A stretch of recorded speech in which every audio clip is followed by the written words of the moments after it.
Hindsight is a wonderful thing, but Mm. wow. So it's at that point, like you say, you discovered something that you are now enjoying. But it seems to be like it came out of a crisis of some sort, like when you're actually struggling, not able to balance, and you could see you are not enjoying your work. Maybe you could try this. So I guess it's quite common for most people, isn't it, to take a leap from something into something else that sort of tends to take a bit of a crisis of some sort or another. So Yeah. I guess for you, looking back, if it wasn't that, I mean, would you have had a moment, even let's say before you decided, when you came here, before you decided to actually go and knock on doors to actually find a job? Wasn't there a moment at that time when you could have thought maybe to do the family business at that point, or No, that occurred at all? absolutely not. It was only in 2010 that this idea, after I had been to Sweden, like I mentioned, that I Mm, had this idea in my head that, why am I not doing this? We have mm, these amazing products. The people love them. Anybody who's tried them, our soaps. We have a natural skincare range as mm, well. I don't yeah, talk about our soaps. I mean, our soaps are absolutely amazing, and yeah. um, I had this when I went to Sweden. I met this lady who had this really peculiar skin condition, Mm, um, and she said to me, I'd never used. I had stopped using any form of cleaning product, soap, hand mm. hand wash, etc. Creams even on my hands because everything reacts so badly. And then I used your soap and look at my hands, they're healed. Wow. It's the kind of reaction you get from people, and you think, oh my God, am I blind? Why did I not, see these things? But the thing is, sometimes when you're so close to something, you don't Mm, realize how wonderful it is. it is. Wow. And it's not just things. It's not a business. It's even people, isn't it? Sometimes you don't realize how amazing people are because you just take them for granted at times. Yeah. Wow. That's so Um, powerful. Yeah. yeah, I mean, I think so. In 2010, towards the end of 2010, that was an eye opener for me. But obviously, in 2011, I had my second one, so there was I wanted to focus a bit more on him. But I Mm, also wanted to start doing something with the business. mm, And then when I went back to Deloitte, and then it was getting all a bit of a struggle in 2012 and in 2013, early 2013 is when I left the job. Um, mm. the other thing is, it was really, really hard for me to make that decision to quit my ACA profession, Yeah. because it is, people would, kill to have the degree in India. Mm. And I had done it twice, mind you. I did it in India, then I came here, and then I did it all over again. Yes. Yeah. So, none the wiser though, after doing it twice. So, Yeah.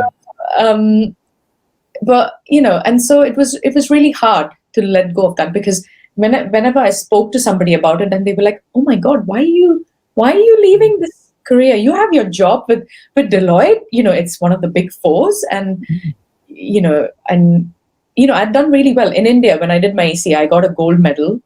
Oh, When I came here in the UK, when I did the ACA exam here, I had received one of the awards for business management paper, Rails mm, award or something.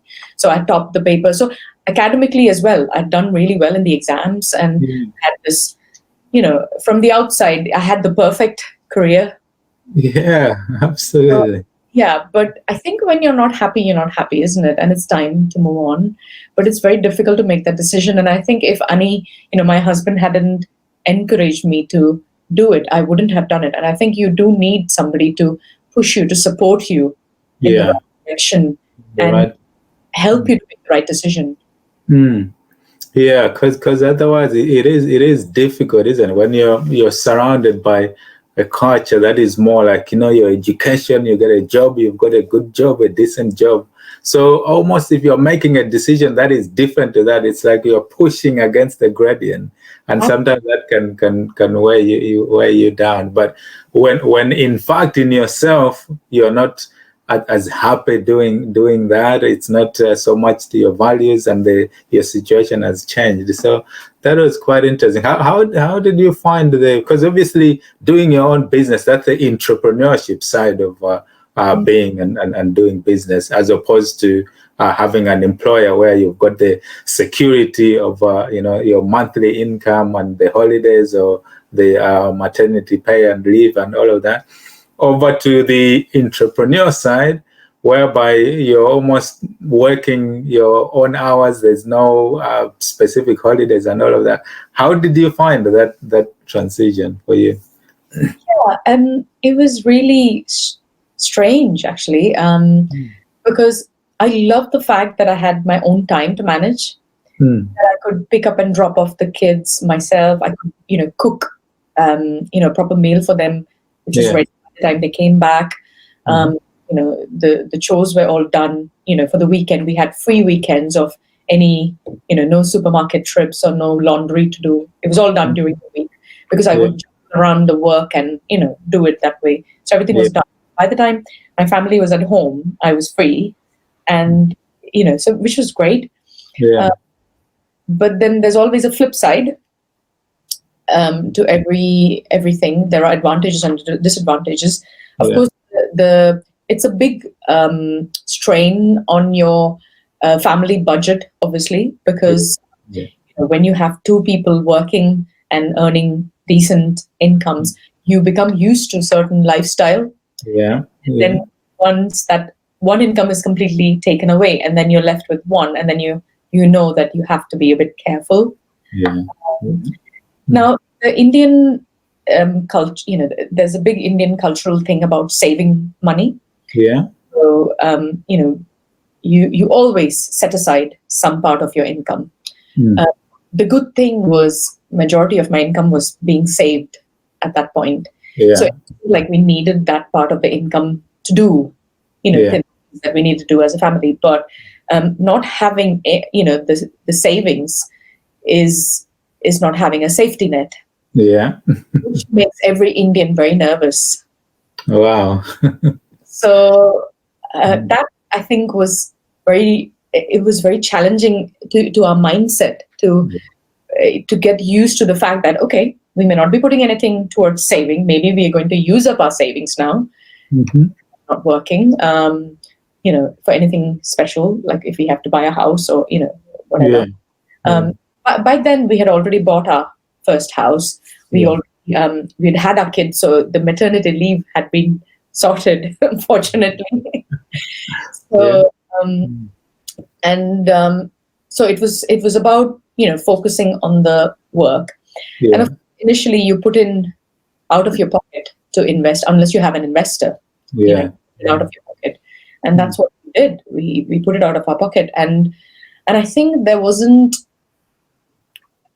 What I didn't do initially was to draw a line as to where I'd stop taking from our personal funds into the business. So I would just dip into the personal funds as and when I needed them. Not having a proper track. Now you'd think I'm an accountant, so I should do this. Effectively. But when you're running your own business, to change from a corporate mindset to move to an entrepreneur's mindset, it takes you a very long time. Very long time. It took me a few years to change my mindset and not just think about, I have to do this. That you're so risk averse in your job, and also, in Deloitte, you are taught to mitigate all the risks. Yeah, absolutely. So you in audit, in general, you're so risk averse. So to move to something like this, where you have to take a risk all the time, it's really hard. It's really hard to change your mindset. So, because it's like you're moving by instinct, isn't it? Because this is your baby. This is something you're creating. But on the other side, you don't have that view of what it will turn out to be, what success it may eventually be, like how big it's going to become. But you just have to trust your instinct and just keep going. And like you're saying, dip into your saving and just make going. So it can be quite a challenge indeed, isn't it? Absolutely. I think I've read these two quotes, which, well, one, somebody said to me, the first 1,000 years, sorry, 1,000 days. Oh, sorry. It's okay. 1 second. Beta, I'm on a. So, yeah, so somebody said to me that the first 1,000 days of your business, if you get through those, then you will see the other side of it. But if you don't survive those first 1,000 days, Yeah. it's likely that you have to shut down your business. And I think that was one thing. And the other thing was, being an entrepreneur is like somebody punching your stomach every day. Like, oh yes, it's a bit like that. Because you have to think about so many different things every point, not just as an entrepreneur, because it's your business. You have to think about, okay, where's the money coming in? Who do I have to pay? How do I do marketing? What types of marketing do I do? Which products do I push? It's this constant thing. And then people are constantly, everybody has their own agenda. So they're constantly sending you this pieces of information or asking you for pieces of information. And you have to respond to them. How do you prioritize? Yeah. So I think time management is such an essential skill. And I think as what I did in my career, every element of it has helped me do the things that I am doing now, or I did once I set up my business. There's so many things, the attention to detail that you have to give in audit, for example, the due diligence that you have to do. So even before I set up my business, about 6 to 9 months, I spent just getting all the due diligence in place, making sure that, we had ticked all the checklist, the innumerable checklist that you have to fill up. Those are the things that get you ready for these things, I think. Getting all those things right. And I think that helps, because then you know that, you have done your groundwork, you've set your foundation, and then now you start building on that. I won't lie that there were so many moments, and I won't lie about it, that I didn't feel like quitting. Times. Oh, so many times. Up until last year, even, I was thinking, am I doing the right thing? Should I keep doing this? So many times that you question yourself, because you're on this, you're in this on your own. And it can be quite isolating sometimes, being an entrepreneur. But you speak to, I've made such amazing friends on my entrepreneur journey. Amazing friends, women, men, mentors, people with so much experience, people with no experience at all, who are far more wiser than I am, and who have guided and helped and pulled me up when I was feeling low. And I've learned so many amazing things. Oh my God, I feel my life is richer. That's not to disrespect anybody who chose to follow their career path, but for me, I think my life has become so much more richer than it probably would have been if I had just continued doing what I did before. I learned to develop a website, which I would have never learned to do otherwise. I learned to sell at a market stand. And I never would have done otherwise. So you meet these amazing chefs, and with the Spice Drops, I met amazing food businesses and chefs, and because food industry is very passionate industry. It's very passionate. Because food is, who doesn't love food? Exactly. Everybody have to eat. That's life, isn't it? And I saw on your website, you even got these quotes from the likes of Nigella Lawson and people like that. Yeah, absolutely. That was amazing in itself. And people who are knowledgeable about food and drink, and when they give you these testimonials and feedbacks, you just feel, oh wow, yes, I am doing something right. So it sort of compensates for all those moments when you're feeling it's hard and you're feeling like quitting and all of that. Because I guess it's such a balancing act, isn't it? In the sense that you're just setting something up. Most of the stuff that you probably need to get ahead, like sales and website and things, you need to spend money on, but you don't want to stand spending big when you probably don't have that money and you don't know what the end result will get you, and you try and actually do most of those things yourself, and it just feels all overwhelming. So it is quite a balancing act, but like if you just stick to it, follow your instincts and go on and carry it on, the results in the end can be amazing, isn't it? Absolutely. I mean, I think, I don't know if it is because of my products or because of, where I am with my life. I have become a lot more, I have gotten a lot more into mindfulness, Yeah. and I think that's helped me center as well a lot more than I would a year ago even. That doesn't mean to say that I don't lose my temper. That Yeah. doesn't say that I don't get frustrated and upset about things.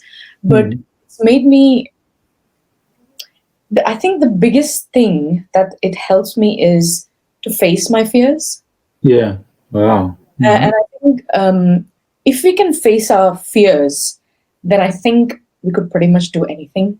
I mean, you might lose all your money, but if you can face the fear of losing it, Yeah.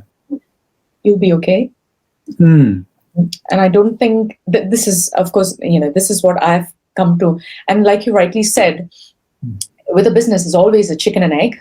Do I Yeah. make more money or do I wait for the money to come back? And you keep trying to do so much yourself. But the good thing I did very early on is I actually outsourced my fulfillment, the packing of all the orders and posting it up. I outsourced it to a fulfillment house very early on in my business. And I think that was the best thing I did. Yeah. Otherwise, even today, I would be sitting and packing orders, and you have to think about a business as how would this be, if it was growing on a growth path. What are the things? And, even yesterday I spoke to somebody who said, oh, I've started this business, but I do the picking and packing myself. I said, okay, but if you outsourced it, would you still be making that much money? And they were like, no, we wouldn't be. And then is the business still profitable if you were outsourcing it? It wouldn't be profitable anymore. It would be a loss-making business. Okay. So then that's where you need to think about whether this is a viable business or not. Yeah. And I think what I did early on was I outsourced my accounting. Although, being an accountant, you want to do it yourself. Yeah. But I realized that I couldn't do it all myself. I had to outsource certain elements of it. So I outsourced my accounting and admin. I outsourced my fulfillment very early on. That then freed up my time to do a lot of the marketing and business development that I wanted to do. And I think that was the right way to do it for me. It was the right way to do it. It did put me under a lot of financial pressure. But now, where the business has grown and it's making money, which means that I don't now have to worry about those costs because they were already factored in. They were already in. Yeah. So, it may not be the right course of action for everybody, but it was the right course of action for me, and it's paid off now. It's paying off now. Yeah, that's a great way to look at it, isn't it? Because you're not just thinking of the now. You're thinking and looking at the growth of the company. Where do you want to be? So, when you get there, what is the support and the systems and everything that you need? So if you start thinking of those things now, it makes it easier for the future, which is really great. Wow. Yeah. It's such an inspiration, wonderful story. I mean, just maybe a bit more of the things that you've learned. Like I mean, you've said there, even for yourself, stopping and taking stock and thinking of how many things and how much you've learned, either about yourself, about business, about entrepreneurship. Those are the things that, like you say, if you had just chosen and followed the path of working, you wouldn't have understood. And those are the things that for people wanting to make that jump, they are afraid of those risks. That fear of it's almost the unknown. But when you take that leap, it just comes so full of lessons and enrichment of life and all kind of things that you can learn. Yeah. Mind you, though, not everybody has the luxury to take that risk. And I was fortunate that I could take that risk because we had a stable income coming from my husband.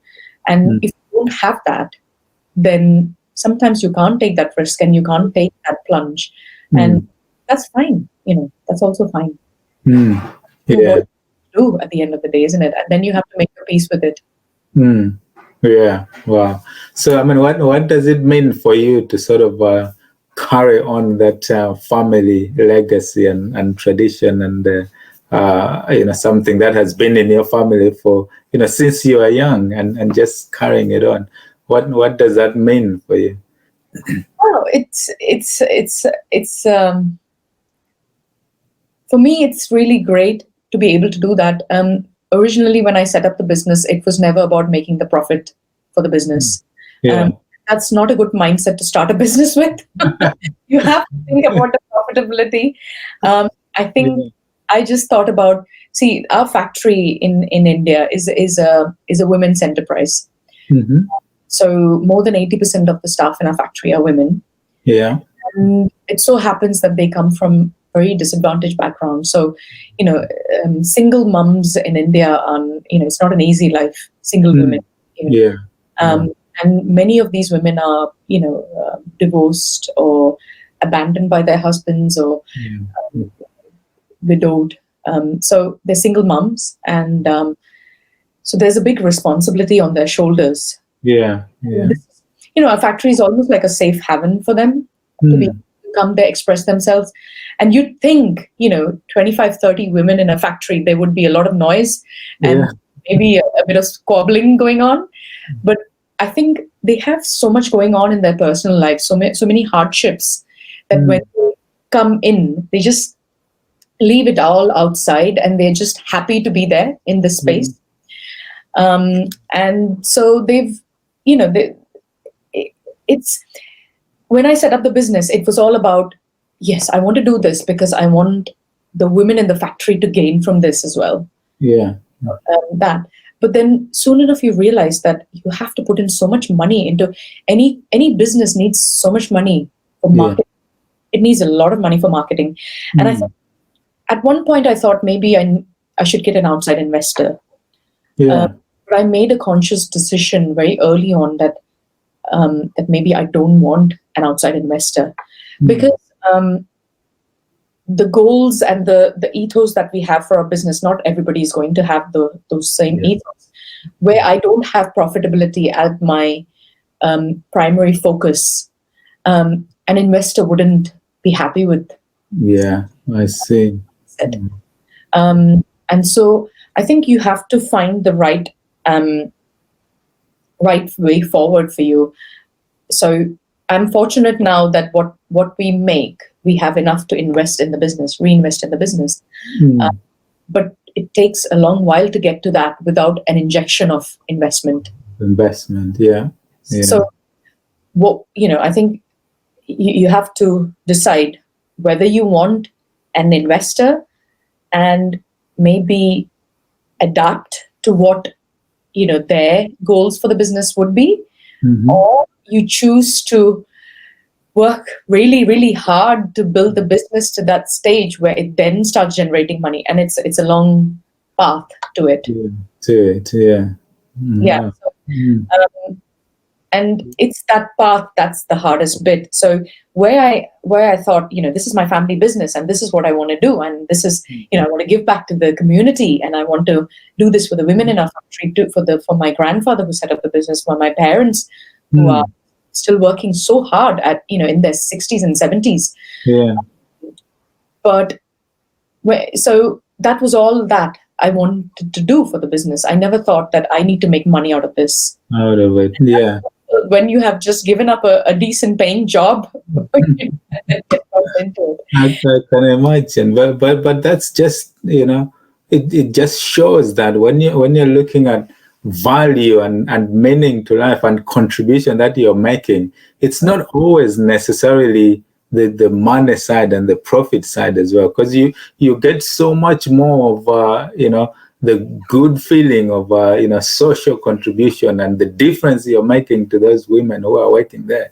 So that almost becomes your benefit, the value you're receiving from it, rather than just the money side and the profit of it, and that in some respect and in most respects certainly applies for you, is even more valuable than actually making a profit out of it, because of the difference that you are seeing and you're making to people, and it does make it tricky, like you're saying, when you're looking for an investor. How do you find someone who can share those values, that it's not just about making profit? So it becomes quite tricky, but it's just such an awesome story, Yeah. So it's seems it's been quite an interesting journey for you. So just give us a sense of your range of products, like the full set of what you actually produce in the company.